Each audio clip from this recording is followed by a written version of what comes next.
কিন্তু আমরা এই ক্ষেত্রে পিছিয়ে আছে, আমাদের পর্যটন নিয়ে কাজ হচ্ছে না, পর্যটন পুলিশ হওয়ার কথা এখন পর্যন্ত হচ্ছে না, আমাদের হোটেল নেই, হোটেল নেই নিয়ে হয়েছে, থাকবে নেই, ব্যবস্থা নেই, আমরা সেইটার চেষ্টা করছি। আমাদের যোগাযোগ, আমাদের গ্রামের কাজ কিছু রেল, গ্রামে বড় ব্যাপার, কিন্তু রেল আমাদের হচ্ছে না, আমরা চাই যে রেলটা হোক। আমি 200 বছরের কারণে আমাদের বক্তব্য দেওয়ার অনেকেই আছে, আমি অনুরোধ করবো তাদেরকে বাচ্চারা দাঁড়িয়ে আছে, অনেক মানুষ দাঁড়িয়ে আছে, বিভিন্ন সভাপতি দাঁড়িয়ে আছে, বক্তব্য দেওয়ার জন্য খুবই সংক্ষিপ্ত করেন। আপনাদের যারা আজকে এই বিপুল থেকে অনেক অসুবিধা হচ্ছে, এই সাময়িক অসুবিধা সাময়িক অসুবিধা মেনে দেওয়ার জন্য আপনাদেরকে অনুরোধ করছি, আপনাদের কাছে ক্ষমা চাচ্ছি চেষ্টার পক্ষ থেকে এই সাময়িক অসুবিধার জন্য। আমি অনুরোধ করবো যারা বক্তব্য রাখছেন আমার শিশু সংযুক্ত রাখবেন, ছোট ছোট বাচ্চারা আছে, স্কুল কলেজের বাচ্চারা আছে, অনেক মানুষ আছে, অনেক বয়স্ক মানুষ আছে, যারা নিজেদের সামনে নিয়ে আসতে দাঁড়িয়েছেন আমাদের সামনে, তারা যেন দীর্ঘ সময় দাঁড়িয়ে রাখতে জানাতে পারি। একই সাথে প্রেসক্লাবের কথা নিয়ে বলি, প্রেসক্লাব সম্পূর্ণ স্বচ্ছতার সাথে আয়োজন করেছে, উদ্যোগ দিয়েছে। এই আমাদের শেরপুরের প্রেসক্লাব আগে যে আমরা প্রেসক্লাব ছিল আপনারা আমরা চাচ্ছি যে শেরপুর মানুষের পক্ষে কথা বলতে পারি, আপনাদের পক্ষে কথা বলতে পারি, সেই জন্য কাজ করে যাবে, আপনাদের কাজে কাজ করে যাবে, আপনাদের জাতীয় জন্য কাজ করে যাবে। ধন্যবাদ সবাইকে। আসলে বক্তব্য দেওয়ার কিছু নাই, আমরা সবাই শিল্পের উন্নয়ন চাই। আমাদের সভাপতি বলে গেছেন আমাদের প্রেসক্লাবের পক্ষ থেকে, আমি আজকে যারা এই মানব বন্ধন কর্মসূচিতে যেসব শিক্ষা প্রতিষ্ঠান, জাতীয় প্রতিষ্ঠান, সাহিত্য সাংস্কৃতিক পরিষদ বাংলাদেশে আমাদের শেরপুর জেলায় প্রায় 50 লক্ষ লোকের বাস, এখানে স্বাস্থ্য সেবার কোনো উন্নয়ন হয় নাই, তার শিক্ষা ব্যবস্থার কোনো উন্নয়ন হয় নাই, এখানে একটা পাবলিক বিশ্ববিদ্যালয়ের প্রয়োজন, যোগাযোগ ব্যবস্থার উন্নয়ন হয় নাই, আমাদের পর্যটন শিল্পের কোনো উন্নয়ন হয় নাই। গত 16 বছর ফ্যাসিস্ট হাসিনা সরকারের আমলে দেশটির কয়েকটি বিল্ডিং পাওয়া ছাড়া আর কিছু উন্নয়ন হয় নাই। আশা করি আগামীতে বিএনপি ক্ষমতায় আসলে আমরা শেরপুর জেলা বিএনপির নেতৃবৃন্দের সাথে নিয়ে বা বিএনপির চেয়ারপারসন তারেক রহমানকে আমরা এই বিষয়ে বলবো এবং কি শেরপুরে উন্নয়ন করার সহযোগিতা করব। ধন্যবাদ।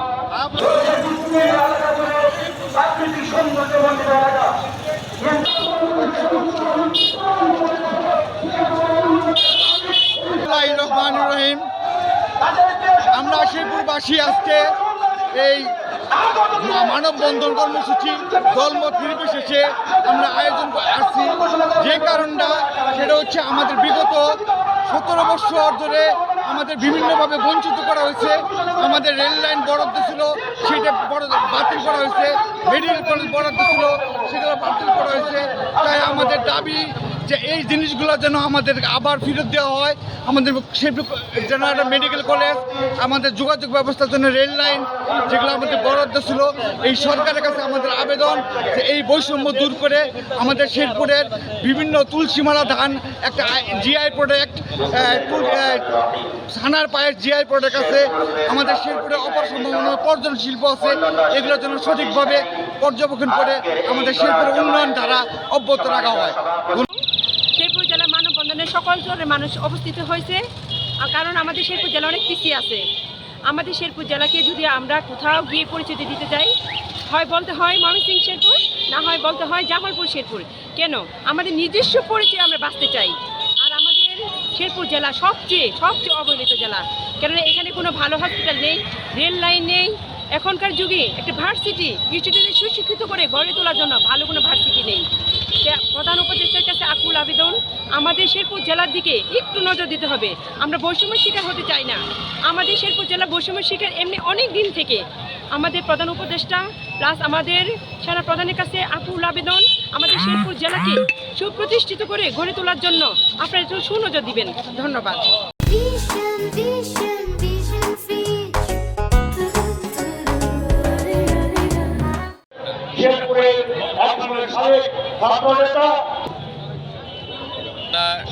উন্নয়নের দাবিতে নাগরিক মানববন্ধন শেরপুর।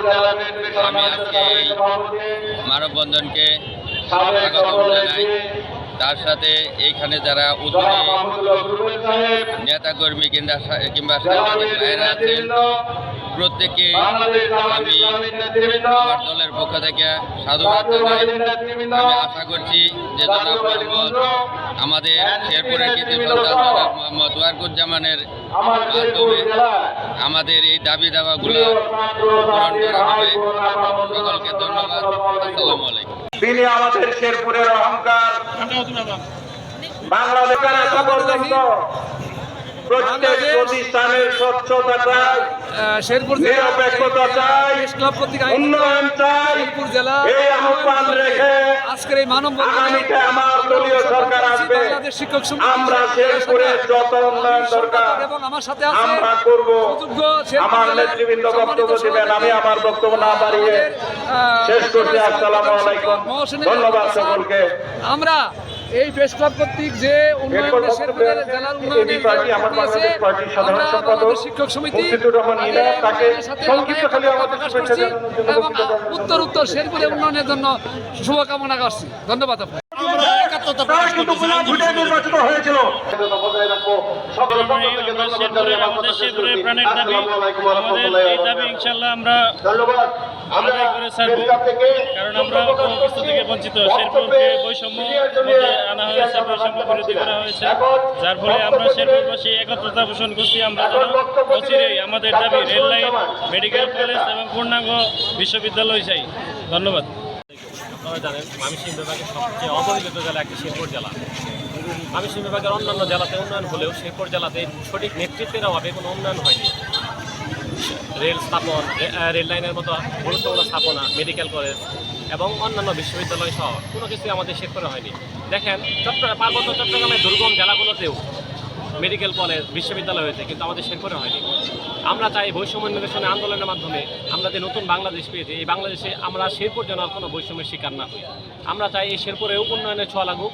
আমরা আমাদের আগামীর যে আমাদের তরুণরা আছে, আমরা চাই এই শেরপুরে বিশ্ববিদ্যালয় হোক, একটা মেডিকেল কলেজ হোক, উন্নত চিকিৎসা, শিক্ষাক্ষেত্রে যে উন্নয়ন ঘটানো দরকার সেগুলো আমরা সরকার দৃষ্টি আকর্ষণ করছি। আমরা যেন আর বঞ্চিত না হই। আমরা চাই এই শেরপুরের উন্নয়ন ছোঁয়া লাগুক। আমরা শেরপুরকে শেরপুর নামে যেন সবাই চিনে, এটা আমাদের কামনা। ধন্যবাদ সকলকে। আজকে আমরা শেরপুরবাসী, সমস্ত শেরপুরবাসী এক কাতারে একত্রিত হয়েছি। একটাই আমাদের প্রাণের দাবি। আমরা যুগ যুগ ধরে, বছর বছর ধরে অবহেলিত, বঞ্চিত আমাদের পাশের জেলাগুলো হিসাবে যদি চিন্তা করেন, দেখবেন যে আমরা 20 থেকে 30 বছর পিছিয়ে গেছি। আমাদের যে কাজগুলো আসে, মেডিকেল একটা আসলো গত সরকারের আমলে, সেটাও আমাদের অন্তর্দ্বন্দ্বের কারণে সেটি চলে গেল আরেক জায়গায়। এই জায়গাগুলো থেকে আমরা বের হতে আজকে একটাই দাবি নিয়ে আসছি। আমাদের অন্তত মেডিকেল, রেল লাইন এবং বিশ্ববিদ্যালয়, 3টি জিনিস একদম ম্যান্ডেটরি হয়ে গেছে। আমাদের বর্তমান যে সেনাপ্রধান আছেন, আমাদের অত্যন্ত গর্বের জায়গায় শেরপুরবাসী, ওনার হাত ধরে এবং অন্তর্বর্তী সরকারের হাত ধরে আমরা এই আমাদের দাবিগুলোর বাস্তবায়ন দেখতে চাই। সবাই ভালো থাকবেন। আসসালামু আলাইকুম। প্রিয় শেরপুরবাসী, আপনাদের উদ্দেশ্যে আজকে বিভিন্ন সংগঠনের পক্ষ থেকে যে দাবিগুলো উঠেছে, সেই দাবির সমর্থনে আজকে প্রেস ক্লাবের আয়োজনে ঐতিহাসিক এক মানববন্ধন অনুষ্ঠিত হচ্ছে।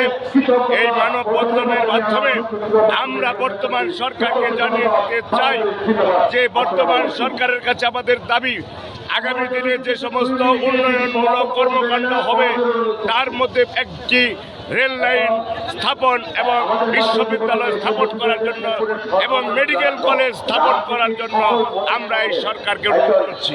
পাশাপাশি আপনারা সবাই জানেন বাংলাদেশের একটি সীমান্ত এলাকা গজনি, এই গজনি এলাকায় অত্যন্ত জনপ্রিয়তা থাকা সত্ত্বেও, মানুষের চাহিদা থাকা সত্ত্বেও এখানে একটি পর্যটন নগরী গড়ে ওঠে নাই। তাই সরকারের কাছে দাবি গজনি এলাকাকে পর্যটন নগরী হিসেবে ঘোষণা করার জন্য। ধন্যবাদ।